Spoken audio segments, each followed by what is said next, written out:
Olá, amados Pai, tudo bom? Mais um vídeo, né? Hoje eu vou falar sobre interpretação textual e interpretação moral. Todos estudamos, nós sabemos que a interpretação, isso também vale para a Bíblia. A interpretação textual, ela depende do contexto, ela depende do contexto ao qual a história está descrita, né? O texto está descrevendo, para que a gente possa interpretá-lo da forma correta. Nós precisamos usar as ferramentas corretas para poder trazer a interpretação correta de um texto na sua forma real, né? Conforme aquilo que eu ia aprendendo na escola. E hoje pessoas estão trazendo interpretações pessoais como se fosse uma interpretação bíblica, uma interpretação literal. Sabemos que a tradução que recebemos da Bíblia em português, em algumas vezes ela não corresponde ao texto no hebraico, ou nem no hebraico, nem no aramaico ou no grego. E essas questões, elas trazem algumas interpretações equivocadas das palavras, e quando não cabe aquelas afirmações, a gente precisa inventar uma correção pessoal ou uma interpretação pessoal para acrescentar ali e ali trazer um achado ou um achismo que não corresponde à literalidade do texto. Eu já vou começar a compartilhar com vocês a tela, porque onde eu quero chegar eu vou apontar para vocês. Sei que é chato, é cansativo, é exaustivo, mas como eu disse, como estamos no tempo do fim, não podemos permitir sermos levados ou conduzidos por qualquer vento de doutrina ou por qualquer pessoa que se diz usado por Deus ou enviado de Deus. Porque muitos dirão que veio em nome do Senhor, e certamente não veio, porque a porta é estreita e a palavra diz que muitos dirão: Senhor, Senhor, mas não profetizei, não fiz e aconteci. E ele dirá naquele grande dia: apartai-vos de mim que eu não vos conheço. Então é fato que a interpretação bíblica, a interpretação textual, ela não pode se valer de interpretação pessoal. Eu posso afirmar, como eu afirmei no texto anterior, um entendimento meu, eu tenho que afirmar, é meu entendimento assim, mas eu não posso usar, como eu falei no texto de um vídeo anterior, que ipsis literis eu não posso afirmar. Então, antes de trazer uma interpretação pessoal, eu preciso afirmar que ela é a minha visão. Tá? Agora, quando eu afirmo algo da Bíblia, que eu digo que é ipsis literis, eu preciso apresentar o texto ao qual ele se encontra, né, correspondente àquilo que eu estou afirmando. E a interpretação equivocada conduzirá muitas pessoas ao erro e à mentira. E tem feito nos dias de hoje, né? E este vídeo também é porque, como eu percebi que até os likes do vídeo anterior, pelas frases que eu citei, que vai de encontro, que está batendo de frente com o que tem sido apresentado pelo sistema nos dias de hoje, que é o consenso. A gente não pode bater o consenso, que senão a gente é bloqueado, é travado. E eu percebi que até os likes no meu vídeo anterior foi travado, porque eu bati de frente com o consenso do sistema, né? Que a gente não pode bater de contra, a gente tem que aceitar tudo que é dito pelo sistema. Então eu percebi que o alcance do vídeo e os likes também eles foram reduzidos, né? Já meu canal já não é lá essas coisas. Eu digo assim, não é essas coisas por quê? Porque a quantidade de inscritos para a plataforma é pequena, ou até mesmo para quem tem canal grande, é um canalzinho que não... É um canalzinho, né? Literalmente assim, é um canal pequeno, não tem muito valor. Só que o que tem sido dito lá tá incomodando, e como eu disse, o meu entendimento no começo não era ficar atacando o que quer que seja, e nem estou atacando o que quer que seja, estou atacando ideias, né? Pessoas, eu questiono, como eu disse no começo, a gente sabemos que existe uma raça literal dos caídos, né? E aí fica aquela questão: será que eu estou atacando pessoas ou estou atacando essa semente? Mas aí, como eu disse, eu não ataco diretamente, por quê? Porque eu não sei, né? E não convém atacar pessoas, independente de que seja ou não, mas sim atacar as ideias que não correspondem com o fato ou com o contexto bíblico, né? Vamos ao que eu quero apresentar hoje, porque eu também não quero fazer um vídeo muito longo para não cansar vocês. Só é longo quando o que eu tenho a trazer é muito complexo para se explicar, né? Fora isso, a gente tenta reduzir. Vou apresentar o texto para vocês, depois eu vou apresentar o texto na Bíblia King James e vou apresentar aonde nós vamos chegar hoje, né? Porque a grande barreira que tem apresentado hoje para se afirmar que Caim, novamente Caim, por que eu tenho que bater nisto aqui? Porque a cabalá satânica do Ensof e do que tem sido apregoado vai querer arrastar para vocês, para a árvore do conhecimento do bem e do mal, como se fosse um presente do Pai que existe no céu para algumas pessoas, e que lá é uma cópia, a Terra é uma cópia do que tem no céu, e que lá coisas que terrenas acontecem no céu. Isso, para mim, tem uma clara blasfêmia contra o Pai e enganar as pessoas, como o arrebatamento secreto, o arrebatamento antes da tribulação. Isso causa nas pessoas dúvidas e descontentamento, e causa principalmente engano, né? Porque nós sabemos que nós temos que lavar nossas vestes, nós temos que nos purificar, e a contaminação pelo engano impedirá que você se aproxime do Pai, porque Deus não é homem para que minta, nem para que se arrependa, como eu já provei isso, que textualmente, biblicamente, trazendo uma tradução correta. Deus não se arrepende, ele não é alterável, ele não se corrompe nem se deixa corromper, tá? Então ele não aceita que a sua palavra seja corrompida, e aqueles que andam na corrupção, que aceitam a mentira, para ele se torna abominável.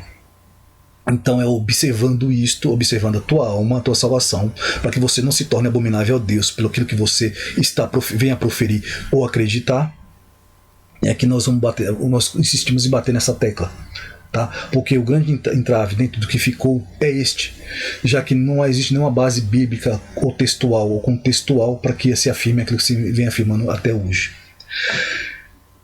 Leia um texto inteiro, mas vou apresentar algumas bases dela, tá? Porém, inimizade entre ti e a mulher, e entre a tua descendência e o seu descendente, porque ali havia uma descendência humana, certo? E como falei, ali era uma maldição e uma profecia, tá? Eu vou provar isso no texto do King James, que se aproxima mais do original. E deixa eu mostrar para vocês onde está no original, que se aproxima mais do original, no texto da King James. Leiam comigo o que está no texto aqui, por gentileza. Gênesis 3,15, King James, atualizada 1999. Olha o que está escrito aqui. E porém inimizade entre ti e a mulher, para que fique mais claro o texto, tá? Isso não trazendo nem o seu texto no hebraico, mas que fique claro na sua tradução, mais aproximada da tradução real. Entre a tua descendência e o descendente dela. Observe que a descendência aqui fala de posteridade, fala do que virá no futuro. Quando é falado isso, ela estava grávida de Caim, tá? Ou ficaria grávida de Caim, certo? Porque diz depois que Adão conheceu a Eva, sua mulher, e ela gerou a Caim. Olha o que está dizendo no texto King James. E por inimizade entre ti e a mulher. Por quê? Porque no futuro o que vai acontecer? Os caídos vieram a ter relações com quem? Com as mulheres, e produziam uma descendência, certo? Vamos lá. Entre a tua descendência e o descendente dela. Então observe que aqui, no próprio texto do King James, ele possibilita que Caim seja o descendente ao qual está falando, que é o descendente de Satanás. Tá? O descendente dela. Quem é o descendente dela aqui? O Caim. Não é isso? Deixa eu salvar esse texto aqui que eu vou usar mais futuramente. O descendente dela. E porquanto este te ferirá a cabeça, e tu lhe pisarás, picarás o calcanhar. Lembra que eu falei da maldição contra o ser vivente, porque o ser vivente na Bíblia, porque disse, e plantou o Senhor um jardim no Éden, tá? Ali haviam seres viventes, e os seres viventes falavam, certo? Havia uma maldição, a maldição ali por ser vivente, que perdeu a capacidade de andar, e houve uma profecia para o futuro, ao qual o descendente dela lhe feriria a cabeça, e tu lhe picarás o calcanhar. Quem foi que feriu o calcanhar? Não foi Jesus que foi ferido o calcanhar? E na ressurreição não pisou a cabeça de quem? Lembra a profecia e a maldição? Texto King James, o mais próximo do original, tá? Então aqui, ó, por inimizade entre a tua descendência e o descendente dela. Aqui deixa bem claro que o descendente dela, certo? Então, o descendente dela não poderia ser do maligno, porque seria esse descendente que pisaria a cabeça da serpente. E esse descendente é quem lhe feriria o calcanhar. Bíblia de King James. Vamos voltar lá no texto que eu quero apresentar a vocês? Agora eu vou trazer traduções, tá? Vamos lá. Porque, como eu digo, é muito fácil você criar uma narrativa, uma interpretação pessoal do texto bíblico. Mas para ensinar isto, eu não posso fazer. Eu preciso trazer o que está no original, eu preciso trazer o texto bíblico e a sua afirmação bíblica. Não é minha interpretação pessoal, tá? Então afirmar a Bíblia exige responsabilidade, que é o que não está acontecendo. Isso também está na afirmativa de que Nephilim significa descendência. Não é descendência, são os pais. Vou afirmar tudo isto hoje, tá? E por inimizade entre ti e a mulher, entre a tua descendência e a descendente dela, como está na King James, certo? Aqui essa tradução aqui da Ferreira de Almeida, que não é muito boa, certo? E eu trouxe a King James para vocês fazerem a comparação, porque, como eu digo, quem busca ensinar, é necessário que tenha várias traduções da Bíblia, vários exemplares bíblicos. Almeida, King James. Eu tenho até uma católica para dizer para vocês, e a tradução é muito boa. Como diz, as pessoas erram no catolicismo não pelo texto bíblico, mas porque aquilo que é ensinado, interpretações pessoais, certo? Mas a Bíblia católica ela é muito boa, tá? Já afirmo para vocês. Então, se você busca um entendimento correto, você precisa ter vários exemplares bíblicos, tá? Uma da King James, uma católica é boa, uma que seja da Almeida. Se vocês também puderem ter a Bíblia de Israel, também é muito boa. Tá? E ali vocês vão buscando um conhecimento, um entendimento, as afirmações. Por quê? Para que vocês não caiam no engano. Certo? Vamos seguir aqui. Descendência e descendente, no hebraico, vem da mesma raiz zera. Tá? Que alguns vão trazer somente a interpretação, mas o que vai validar a interpretação correta na tradução é o texto-contexto. Tá? Vamos seguir aqui. Descendente, a palavra zera no hebraico, significa semente, semeadura, descendência, como falei para vocês. Descendente, como está no texto hebraico, descendente dela, certo? Semeadura, semente, sêmen, viril, descendência, descendentes, posteridade, o que viria a acontecer no futuro, filhos, tá?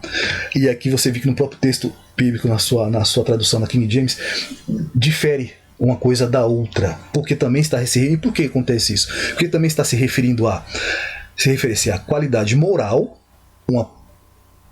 um praticante de justiça, um tempo de semear. Vocês entendem aqui que ela está indo muito além do que se tem tentado trazer a você, porque não existe um contexto bíblico para que se afirme que Caim é filho de Satanás. Tá? E eu vou mostrar para vocês no próprio contexto bíblico. Vamos trazer para vocês aqui. Não como Caim, porque usam muito isso, né? Não como Caim, que era do maligno e matou seu irmão. Porque era do maligno. Olha que já fez uma afirmação aqui, mas olha como a tradução não é boa. E por que o matou? Porque as suas obras eram más, não porque ele era filho de Satanás.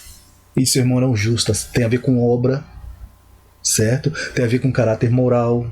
Vou trazer isso no texto para vocês, certo? O texto aqui na tradução e no hebraico, certo? O que nos interessa aqui no hebraico não, no grego. O que nos interessa aqui que era do maligno, certo? Ou seja, em ek poneros, certo? É o que está ali no texto em grego. Em sua tradução, cada parte, cada partícula, vamos trazer que era, né? Eu era ou eu estava, certo? Ek é uma preposição primária, tarará, tarará, que é o de, né? O do maligno, que é de dentro, de lugar, de tempo, de causa, literal, figurativo, preposição dentro ou por fora, certo? Está mostrando uma condição pessoal a qual a pessoa ali se encontrava. E qual era essa condição pessoal que a pessoa se encontrava? O poneros aqui. Cheio de labores, aborrecimentos. Não como Caim, que por dentro estava cheio de labores, fadigas, ele era iníquo. Tá? E aqui referencia uma frase que Deus usava para repreender a Satanás. O texto completo que eu vou ler para vocês, tá? Na sua tradução literal. Cheio de labores, aborrecimentos, fadigas. Eu já li isso aqui, mas vou refazê-lo. Pressionado, atormentado pelos labores, traz trabalho árduo, aborrecimentos, perigos de tempo, cheio de perigos, a fidelidade cristã, ou seja, a sua fé em Deus, que causa problema. Mal de natureza ou condição má, no sentido físico, doença, cegueira, né? No sentido ético e espiritual, cegueira espiritual, ruim, iníquo, como falei para vocês, a palavra usada, no caso nominativo, estava em Mateus também, geralmente denota um título do grego. Consequentemente, Cristo dizendo, uma frase de Cristo dizendo, livrai-nos do mal, né? Provavelmente referindo a Satanás, é o que está aqui. Então, quando diz do maligno, está falando que o seu caráter, a sua condição moral estava afetada, certo? Vamos voltar lá, que eu vou trazer o texto agora para vocês na Bíblia. Voltando novamente, Gênesis 3,15, que é o grande entrave aqui, né, a barreira, porque Caim tá falando de descendência, uma descendência contra a outra, não é isso? Texto King James, mais próximo do original. E por inimizade entre a mulher, porque Satanás batalhou tanto a mulher que fez com que ela perdesse. Eu mostrei para vocês, tá nos vídeos, é só observar. Eu mostrei para vocês onde foi que a mulher perdeu, né? Na questão o que é o pecado, né? E a perda do pastorado feminino, como foi que aconteceu, porque ela começou a ser perseguida, certo? Mostrando-se ali que ela era mais suscetível à corrupção e engano de Satanás, ao que houve, porque nós sabemos que o homem ele é visual, certo? E a mulher ela é mais auditiva, certo? Satanás sabe dessas coisas. Então sabe que o homem era visual, dificilmente ele conseguiria enganar Adão. Mas sabe que a mulher é mais auditiva? Ele trabalhou no quê? No seu intelecto, na sua mente, certo? Causando nela uma corrupção. Isso durou ao longo do tempo e dura até hoje, certo? Foi por isso que por conta da queda de Eva, Jesus teve que nascer de uma virgem, sem contaminação humana, tá? Mostrando que ali tinha uma coisa muito mais profunda do que se aparenta, né? E aí quebrando a tal da genealogia, todas essas questões loucas que muitos tentam levar a vocês, aí onde tenta mostrar, para provar a vocês que essa descendência de Caim, ela passou pelo dilúvio, sabendo que a Bíblia afirma textualmente que toda a vida na Terra ela foi extinta, com exceção de Noé e sua família, porque ele era um Tamim puro, certo? Isso é Bíblia. Ipsis literis, não, tirando minha interpretação pessoal e colocando o que é bíblico. Vamos afirmar novamente. Estabelecerei, colocarei inimizade entre ti e a mulher, tá? E entre a tua descendência é descendência dela, certo? A posteridade que viria no futuro, porque isso tem a ver com a corrupção moral. O que foi gerado neste momento foi uma corrupção moral. Vaso de ira e vaso de honra, mostrando que havia no céu. Porque, como eu falo, que se nós entendemos hoje, conseguimos entender a preexistência, certo? Se nós entendemos que a corrupção aqui foi sexual, nós temos que entender que todos que desceram dos céus para a terra para ser provados, já desceram corrompidos, são todos filhos de Satanás.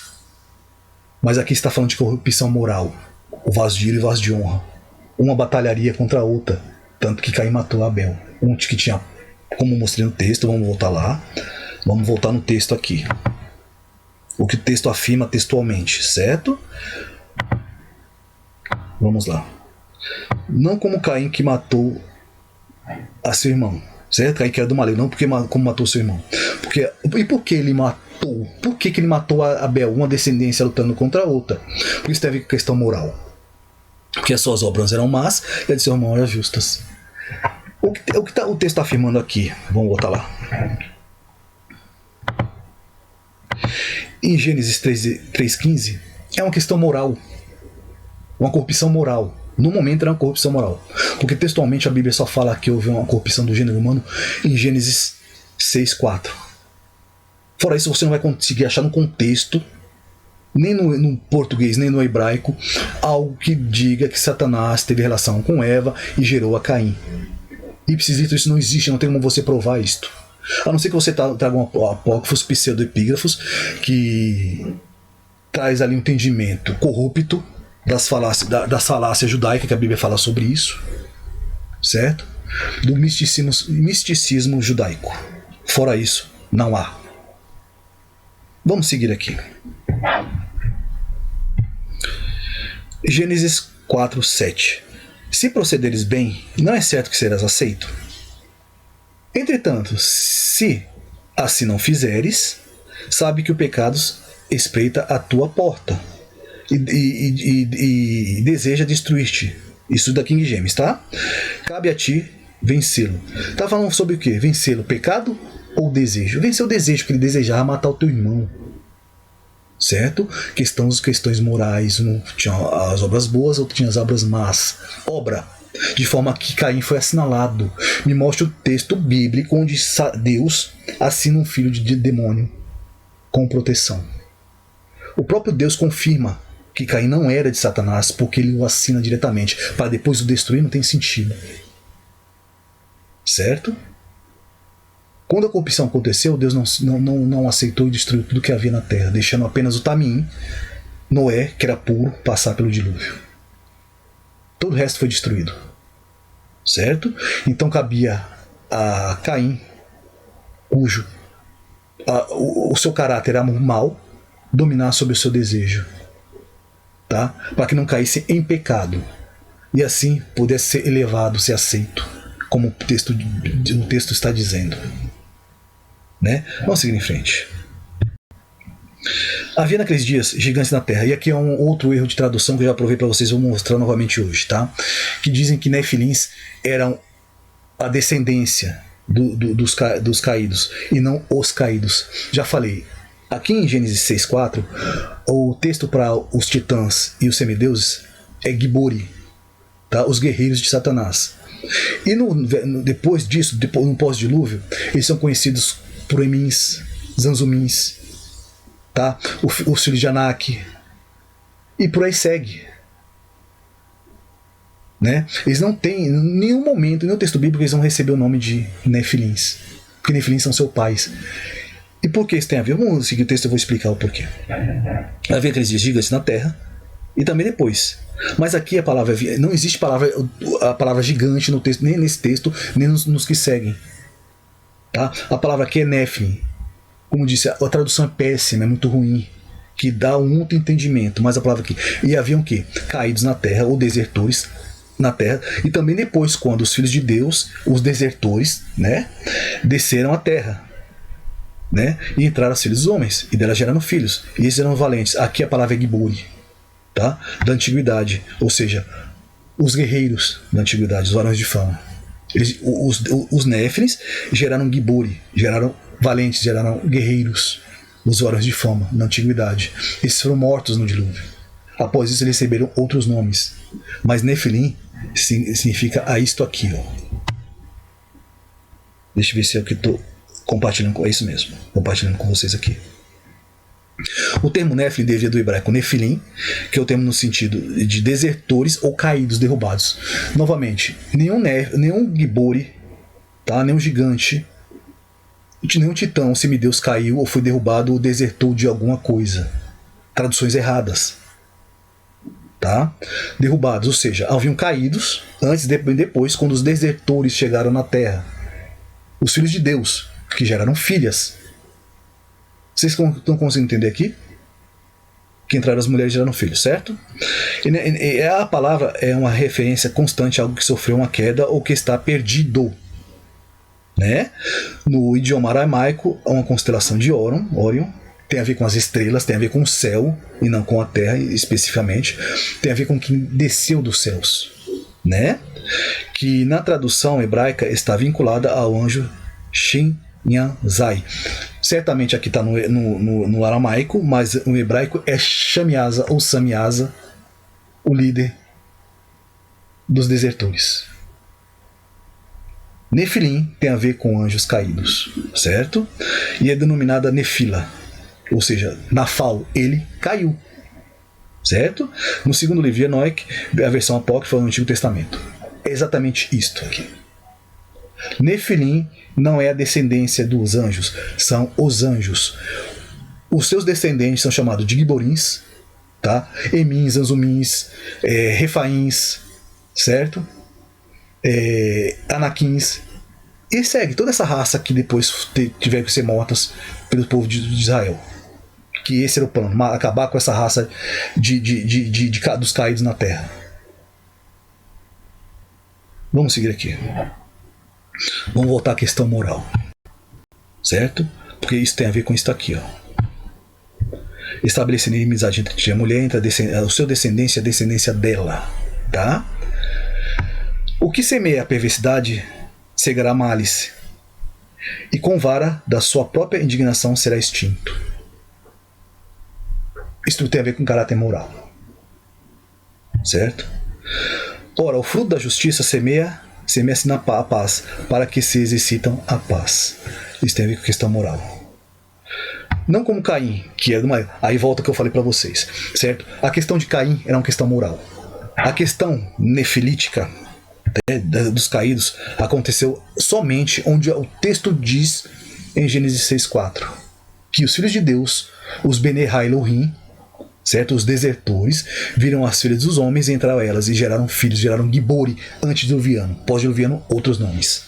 Certo? Porque eles voltaram a corromper o homem. Porque aí vai criar assim vai ter que perdoa a palavra, mas tem que estuprar a Bíblia, certo? Para criar uma contextualização onde vai dizer que o filho de Cã era um Nefilim, né? Que não é a palavra correta, era um Giborim, e que passou pelo dilúvio porque convinha passar pelo dilúvio para continuar a sua prole depois. Só que a Bíblia afirma textualmente: não passou ninguém pelo dilúvio a não ser 8 pessoas.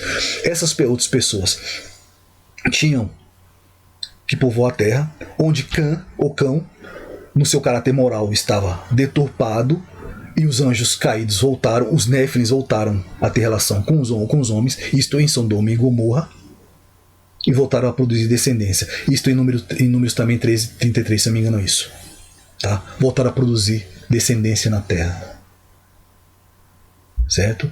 Os Néfilins voltaram a produzir descendentes na terra, já com outro nome, não como um Giborim. Porque sabem que Giborim significa guerreiro. Eles também têm os guerreiros de Deus, assim como o nosso próprio Senhor é um guerreiro. Tá? Aí, como falei, Emins, Refaíns, Anzumins e por aí vai. Anaquins. Certo? Então, isto precisa acabar, porque a diferença entre uma interpretação textual e uma interpretação pessoal tem tomado conta da fé cristã. Assim como falei, estão tentando destruir a fé de todas as formas, acabar com a Bíblia alterando ela, acabar com as igrejas, com o tabernáculo de Deus, acabar com o entendimento bíblico, e nisto segue, tá? Interpretação pessoal versus interpretação textual. Bíblia não é de qualquer jeito, de qualquer maneira. Não é o que eu entendo, é o que ela está me dizendo. Tá? Não é interpretar de qualquer jeito, cada um tem a sua interpretação, não. A Bíblia tem a sua própria interpretação, ela mesma se afirma. O que passa disso é procedência maligna. Com a exceção de que, se o que eu entendi não contradiz o que está na Bíblia, então isso é válido, tá? Porque sim, eu não posso dizer que tudo que é dito, ensinado, está errado. Somente quando ela fere, só está errado quando fere toda a compreensão textual. Mas se ela está somando a interpretação textual, a compreensão textual, é válido sim. Certo? Porque Paulo já fez isso. Tenho para mim que tal coisa, certo? Bom seria que eu não conhecesse mulher. Isso eu digo, não diz a Bíblia, tarará, tarará. É bíblico, isso vale, porque o texto nos diz isto. Mas quando não fere em compreensão bíblica, porque existem pessoas que têm, agora vou explicar Paulo, tem pessoas que têm um dom, tá? De não se relacionar. Eles se tornam eunucos para Deus. E o próprio Jesus falou que é aceito. Certo? Mas o Paulo não diz que não é para casar. Certo? Bom seria que não conhecesse, mas se for para abrasar, case-se. É o que Paulo diz.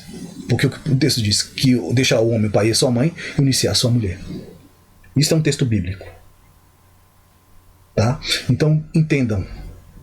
Só vale a interpretação pessoal quando ela não fere o texto literal bíblico. Certo? Quando fere, não é válido, é satânico, é perverso, é maligno, vai levar à perdição. Entendam isto. Tá? Aqui, acredito que se encerra essa questão. Eu trouxe um texto da King James, mais próximo do que a original. Tá? Uma maldição e uma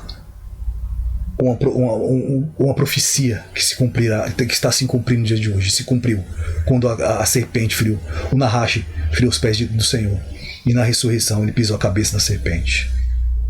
Tá? Questões morais, e onde está a questão moral e onde está a questão literal. Tá? Essa foi a palavra de hoje. Fiquem com o nosso Senhor, com o Salvador, com a sua palavra verdadeira e legítima. Tá? Que após a comunhão com a salvação do nosso Senhor nos acompanhe até o encerramento da nossa história nessa terra. Tchau, tchau.